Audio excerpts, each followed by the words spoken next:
Hello દોસ્તો, મારું નામ યશ છે. હું મારા શહેરમાં એક નાની મોબાઈલ રિપેર કરવાની દુકાન ચલાવું છું. બાળપણથી જ મને ઇલેક્ટ્રોનિક વસ્તુઓ સાથે કામ કરવાનો શોખ હતો. મહેનત કરીને મેં મારી પોતાની દુકાન શરૂ કરી.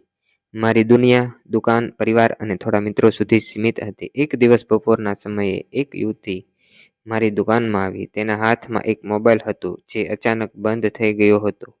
તેણે ખૂબ જ નમ્રતાથી કહ્યું, ભાઈ, મારો ફોન ચાલુ થતો નથી. જો શક્ય હોય તો જલ્દી બનાવી આપશો. તેનું નામ રિયા હતું. મેં મોબાઈલ તપાસ્યો અને કહ્યું કે ફોન સાંજ સુધીમાં તૈયાર થઈ જશે. તેણે હળવું સ્મિત કરીને આભાર માન્યો અને ચાલતી થઈ ગઈ.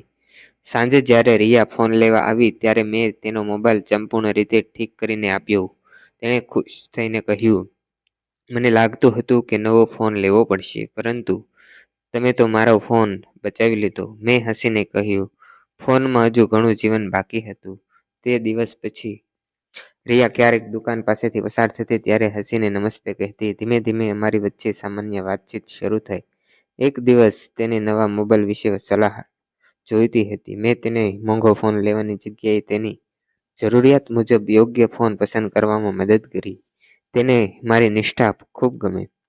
થોડા સમય પછી ખબર પડી કે રિયા નજીકની બેંકમાં નોકરી કરતી હતી. ઘણીવાર ઓફિસથી પરત ફરતી વખતે તે મારી દુકાન પાસે થોડી વાર ઊભી રહેતી અને વાતો કરતી. અમે કામ, પરિવાર, સપનાઓ અને જીવન વિશે વાતો કરતા.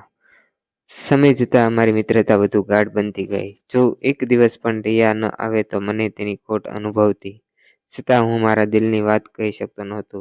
મને લાગતું હતું કે કદાચ તે મને માત્ર એક મિત્ર તરીકે જ જોતી હશે. એક દિવસ ભારે વરસાદ શરૂ થયો. રિયા ઓફિસેથી ઘરે જતી હતી, પરંતુ વરસાદ એટલો હતો કે આગળ જઈ શકાતી નહોતી. મેં તેને દુકાનની અંદર બેસવા કહ્યું. અમે લગભગ એકાદ કલાક સુધી વરસાદ બંધ થવાની રાહ જોઈ. તે દરમિયાન તેણે પૂછ્યું, યશ, તમે આખો દિવસ કામ કરીને થાકી જતા નથી? મેં હસીને જવાબ આપ્યો, જ્યારે કામ દિલથી કરવામાં આવે ત્યારે થાક કરતાં સંતોષ વધારે મળે છે. મારી આ વાત સાંભળીને તે ખૂબ જ પ્રભાવિત થઈ. થોડા દિવસો પછી રિયાનો જન્મદિવસ હતો. તેણે પોતાના થોડાક મિત્રો સાથે મને પણ આમંત્રણ આપ્યું. આ મારા માટે ખૂબ જ ખાસ ક્ષણ હતી.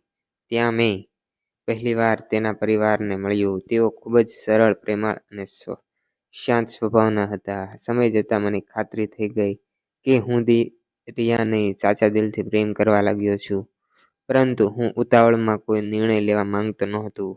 એક સાંજે રિયા દુકાન પર આવી. દુકાન બંધ કરવાનો સમય હતો. મેં હિંમત કરીને કહ્યું, રિયા, આજે હું તને એક વાત કહેવા માંગુ છું. કદાચ આ વાત ઘણા સમયથી મારા દિલમાં છે. તું જ્યારે પહેલીવાર તારો ફોન લઈને મારી પાસે દુકાનમાં આવી હતી ત્યારે જ મને ખબર નહોતી કે એક દિવસ તું મારા જીવનનો સૌથી સુંદર ભાગ બની જશે. હું તને દિલથી પ્રેમ કરું છું. રિયા થોડા સમય માટે શાંત રહી. પછી તેના ચહેરા પર સ્મિત આવ્યું. તેણે ધીમેથી કહ્યું, યશ, હું પણ ઘણા સમયથી તારી લાગણીઓને સમજી ગઈ હતી. મને તારી ઈમાનદારી, મહેનત અને લોકો પ્રત્યેનો સારો વ્યવહાર ખૂબ જ ગમે છે. હું પણ તને દિલથી પસંદ કરું છું. તે ક્ષણે મારી ખુશીનો કોઈ પાર રહ્યો નહીં. થોડા મહિનાઓ પછી અમે અમારા પરિવારોને અમારી લાગણી વિશે જણાવ્યું. બંને પરિવારો મળ્યા. સૌએ અમારી સમજદારી અને પરસ્પર સન્માનને જોઈને ખુશીથી આ સંબંધ સ્વીકારી લીધો. એક શુભ પ્રસંગે અમારા લગ્ન થયા. લગ્નમાં ઘણા લોકો કહેતા હતા કે એક સામાન્ય મોબાઈલ રિપેરની દુકાનમાંથી શરૂ થયેલી ઓળખાણ આજે સુંદર જીવનસાથીના સંબંધમાં બદલાઈ ગઈ છે. આજે પણ જ્યારે રિયા મજાકમાં પોતાનો ફોન સારી રીતે મારી સામે મૂકે છે, જરા તપાસી જો, બધું બરાબર છે ને, ત્યારે અમે બંને હસી પડીએ. કારણ કે હવે ફોન કરતાં પણ વધારે અમે એકબીજાના દિલની કાળજી રાખીએ છીએ. જીવને મને એક સુંદર પાઠ શીખવ્યો છે. પ્રેમ ક્યારેય મોટા પ્રસંગોની રાહ જોતો નથી. તે ક્યારેક જીવનની સૌથી સુંદર પ્રેમ કથા અને એક સામાન્ય મુલાકાતથી શરૂ થાય છે.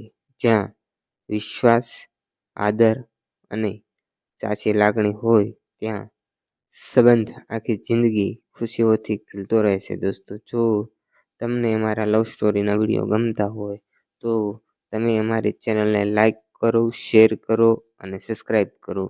Thank you.